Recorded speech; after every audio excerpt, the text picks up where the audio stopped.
Si Renz Abando yung player na for some reason hindi maingay. Siya yung player na kapag nandyan, laging center of attention siya sa fans. Pero for the rest of the year, wala ka nang maririnig about sa kanya or sa kung anong ganap niya. And despite not saying anything about it, marami nag-aabang sa kanya na sumali sa PBA draft. Pero one thing is for sure, kasama siya sa pool ng Gilas Pilipinas para sa FIBA Asia Cup. Ibig sabihin ba nun na pasok na siya? Hindi pa naman, but still, it's nice to see Abando na involved sa basketball dito. Pero ngayon, pag-usapan muna natin yung laro niya sa Jones Cup. I know, Jones Cup, puro imports lang ng mga nagbabakawan, I understand. Pero actually, nagulat din ako na maganda pala yung numbers ni Abando ay malaking factor siya sa mga wins ng strong group sa Jones Cup. So far, through 2 games, si Renz Abando, he averaged 11 points, 4 rebounds, and 3 assists in roughly 21 minutes of play per game. Much improved yan compared dun sa last year niya na 6-3 and 1. Almost dinoble niya yung points, tapos ang taas na increase sa assist, which is yan ang unang pag-uusapan natin. First of all, I'm not saying na he's a great playmaker. May times na shaky pa din yung handles niya kapag wala siya sa triple threat position, kapag floating lang siya with his dribble, doon na nagkakaroon ng problema. Let's talk about handles first. Dito, fast break. He will lead the run, pero as we can see, nung nagsimula na sumikip yung traffic, and paglipat niya sa left hand niya, after na push cross niya, nabitawan niya na yung bola. Kumbaga, yes, he can dribble, pero kapag na-attention siya to navigate through tight traffic, doon na nagsisimulang lumabas yung limitations niya as a ball handler. Which is to be expected naman kasi he's mostly a wing player naman na nakatayo sa corner and coming off screens. And that's why pinag-uusapan natin to kasi for a wing player, laging obvious next step sa kanila ay handles tsaka shot creation. Here, we can see na it's a pick and roll. Okay? Ang involved sa play ay Abando tsaka Robertson. Si Abando nagsimula siya sa triple threat kasi doon nga siya magaling, doon siya sanay. And alam niya na if he started his dribble agad, if the defender presses, GG na to. So dito, patient siya. He only used his dribble nung andyan na yung screen. Pero again, we can see that the handle is still loose. He will eventually lose the handle, lose his footing and balance. Pero he could have pulled back kasi pagkadaan niya na screen, could have pulled back ng onte, change directions, draw the defense in further, and then make a play. Pero again, growth area naman to for Renz Abando. Kung makikita natin again, loose pa yung dribble but still, it's nice to see him getting reps and, you know, improving. Ito naman coming off a curl. Makikita natin dito, may magsiset sa kanya na screen. Coming off a curl. So, ang titignan natin dito, ang read dito is yung big man. Mag-show ba siya or hindi? Kasi pag nag-show siya dito, meron kang big man sa roll. If hindi, meron kang jump shot wide open sa mid-range. So, makikita natin, Renz Abando, one dribble lang kinailangan pero his pass was a bit too late. Pero ang importante ay yung idea. He gets it. Gets niya. Nakita niya yung big dito. Okay, nag-show. Up high. Therefore, meron kang roll. Though would have been perfect if maaga. Okay, kasi pagdaan niya sa curl, dito, meron ka ng pocket pass. May bounce pass ka na. Papunta rito kay number 18. And a bounce pass would have been the perfect pass kasi kahit na medyo wala pa sa posisyon, pagka after ng bounce ng bola, sakto na yan dito sa number 18 for an open layup. Pero still, bibigyan ko siya ng credit kasi tama yung idea niya. Ginawa niya yung tamang read, which is an improvement compared sa dati. Dito naman, fast break. 3 versus 2 sa side nila Renz Abando. So this time, Renz Abando made the right and most importantly, for me, yung timing at yung pass type.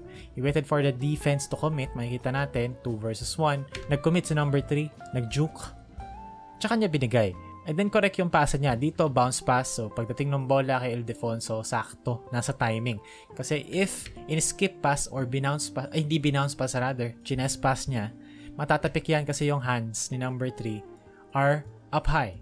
Kasi nag-close out siya. Nag-juke siya dito. Ayun, nakataas yung kamay. Whoop! If chines pass niya yan, matatapik yan. Pero pag binounce pass mo, basically, you're putting the defender out of reach. Kasi nilagay mo yung bola sa ilalim instead of up high. Just like what I've said kanina, he excels offensively kapag hindi siya nagpipilit ng mga situation. Dito, triple threat, spin move, jab step, step back. You know, very quick move, decisive. Fake, jab step, drive siya sa baseline, ginamit niya yung momentum ng defender against the defender, step back, pull up. Basic lang. Hindi niya kailangan mag-pound ng dribble for 12 seconds to create a shot. Pero darating sa point na kakailanganin niya yun, which is kaya nga natin ito pinag-uusapan. And I've been seeing improvements, honestly. Dito makikita natin, Abando nasa corner. Ito na talaga yung part ng laro niya talaga. Ever since UST pa lang, ito na yung bread and butter ng isang Renz Abando. Either spot up sa corner, catch and shoot, or dadaan siya sa screen. He will pull up either sa mid-range or sa 3 points on the move. Drifter. Yan talaga yung laro niya. Though minsan medyo on and off percentages, minsan mataas, minsan mababa, very streaky, but still, it's nice to have. Now let's talk about defense. Dito sa play na to is going to play this defensive possession well. Magsisimula siya as point of attack. Okay, may darating na screen. Magsiswitch siya kay number 8. Wala siya sa position, so si Robertson yung sasalo.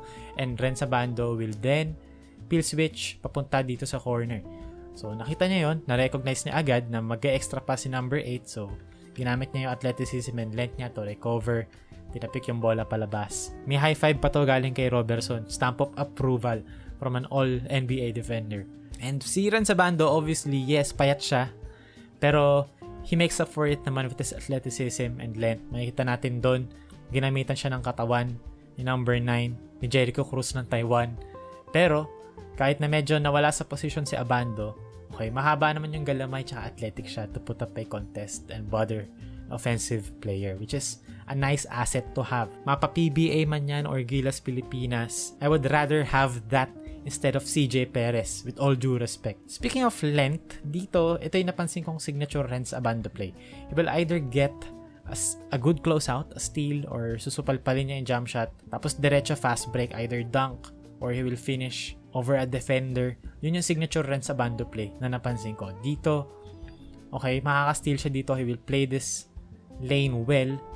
Yung pressure niya off the screen was enough pag go over niya doon to put number 5 out of position sa pasa. Yes, medyo bad pass din naman yun, pero still, sa Renz Abando, being a menace as a defender, malaking bagay yon for our national team. If ever he replaces someone sa current pool ng Gilas Pilipinas. Dito naman nasa off-ball, si Renz Abando, siya yung magtatag ng roller, 2 on the ball dito. So, as a defender dito, kailangan mo talagang mag-tag. Kasi if hindi, libreng 2 points yan. The-dunk dito si number 44. So, you have to play the gap between 2 players habang nagre-recover dito si Robertson. So, Renz Abando will tag the roller. Okay, malalim siya, so long closeout. Pero ito yung specialty of the house eh. Magaling siya mag-closeout eh. And again, after ng supalpal, diretso fast break, Renz Abando will finish over the defender. Yan yung signature Renz Abando play. Same thing here. Medyo defensive mistake pa nga from him, pero he made up for it. Nasupalpal niya, tapik, diretso fast break, finish to the basket. Yun yung Renz Abando signature play. I think mas grounded na siya as a system player kasi dati is more of, a one-on-one player trapped within a system, trapped within his limitations.